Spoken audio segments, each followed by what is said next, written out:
আমি একে এম ওবায়দুল হক। আমার বাসা উত্তরাতে। আমি সাধারণ জুলাই যোদ্ধা হিসেবে আন্দোলনে অংশগ্রহণ করেছিলাম।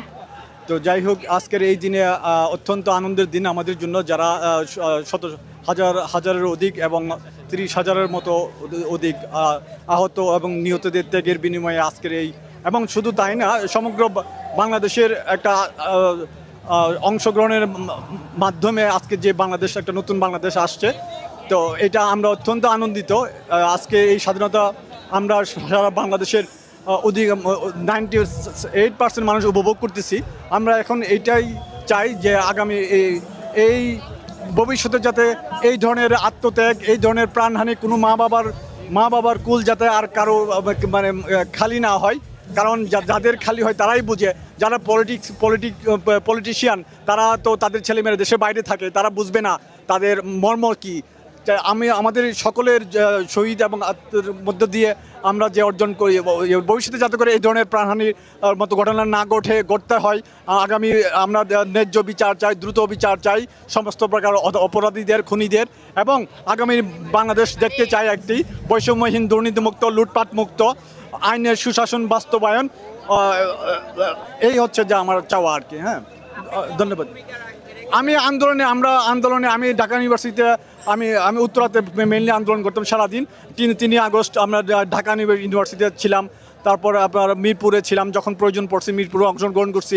3 আগস্ট সারাদিন ঢাকা ইউনিভার্সিটিতে ছিলাম। এবং মজার ব্যাপার হলো, এটা অনেকে হয়তো জানে না, 3 আগস্ট যখন লক্ষ লক্ষ ছাত্র জনতা এই ঢাকা ইউনিভার্সিটি এক দফা ঘোষণার পর খালি রাউন্ড দিচ্ছিল থানার সামনে, ওই থানাটা তখন অনেক উচ্ছেদ করতে চাইছিল অনেকেই, তাদের ভাই বোন আত্মত্যাগের হত্যার করার কারণে ওই থানাটা ওই দিন উড়াইয়া দিতে চাইছিল, বা মানে এটাকে মানে করতে চাইছিল। তখন আমরা 20-30 জন আমরা সাধারণ ছাত্র জনতা রুখে মানে থানা প্রোটেক্ট করার জন্য দাঁড়ায় যাই। কারণ হচ্ছে আগামী 4 তারিখ ছিল অসহযোগ আন্দোলন। ওই আন্দোলনকে বাস্তবায়ন করার জন্য আমরা ওই থানাকে প্রোটেক্ট করি, যাতে করে এখানে একটা ম্যাসাকার না হয়। কারণ লক্ষ লক্ষ ছাত্র জনতা ছিল।